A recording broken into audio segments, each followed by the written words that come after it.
Hello girls and guys, welcome back to the YouTube channel. We've got a fun one for today. We've got a little Honda Jazzy, look at it, it's beautiful, yeah, lovely. This little bad boy is an automatic, so automatic, and it has a bit of a weird fault, which took a little bit of looking into, so hopefully this should save you some time. Now, this only goes in reverse, as in you put it in drive, nothing happens.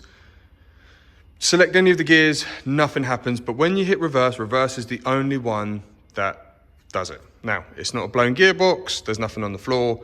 What I'm aware of, we do have a fault in the system, which comes up to speed sensor. I can't remember what the exact fault was, but it was a gearbox speed sensor, which I'll get to in a minute. I won't show you that first. I know it's in that area. But what it does as well, which is odd, is if you leave it running, because I was doing some tests on it and the battery went flat, I jump started it and left it running for about 10-15 minutes. It then went into gear. Can't explain it, but I'll show you what it's doing in the meantime. What I mean by is when foot on the brake. So when I left it for 10 minutes, when it was fully up to temperature, it would go into gear. So we are in park, drive. Foot off brake, engage revs, definitely let's go S for super duper mode, and go L for loser mode, or lost mode, when you're really looking for directions. So yeah, nothing, but in reverse, we are moving, so.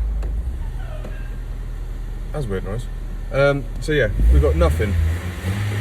And if I left it to warm up long enough, it will go, just showing you that it will go into gear. It will drive after 10 minutes and it's fully up to temperature. So that's weird.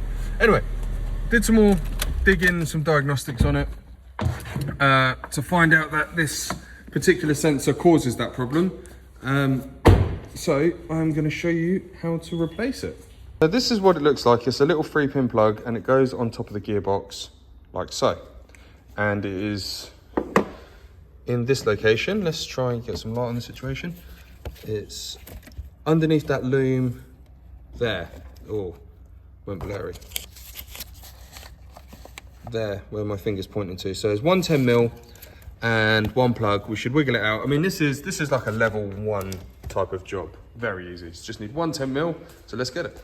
So hopefully now, with a little bit of zoomage, you can see where that 10mm is. I mean, I dare say you could remove like airbox and stuff like that, but you can get your hand in there quite nicely and remove it. So 10mm. Oh, that's magnetic. Sorry, yeah, that's magnetic. I did not know that. Brilliant. Well, we'll keep that there for safekeeping. Now we'll get the sensor out. Sorry for the onboard viewing. There it is.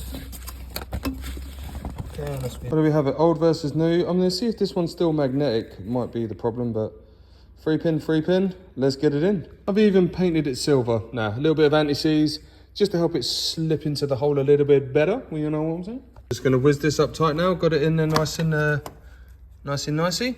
So nip it tight. These aren't ridiculously tight. They're just nip. Oh my God, I can't do this one-handed. Yeah, just get them to nip up and that's about it. That's all you need to do. Then we're going to plug the computer in, clear the faults, and hopefully have drive. All right, so we just cleared all the codes. We've got no engine management light on. We are good to go. Oh, brilliant. Let's just make sure we've got all of the gears. We'll get out of here. All right, so we are now moving forward because it would only go backwards. We've got reverse, low, super duper, and then drive. Oh, nearly ran someone. So yeah, that is a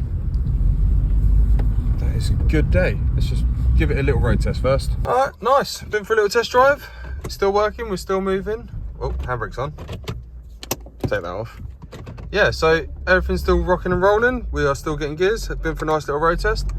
So all very good. So I can give the customer a call and tell them to come back. So if your Honda Jazz is also doing that, where it just goes into drive and nothing happens, and you have the fault of gearbox sensor, I can't remember what it was, but and if you leave it 10 minutes and it runs after that, you will know that it's probably likely to be that sensor there. It might not be, but it was for me this time around. So this one is done.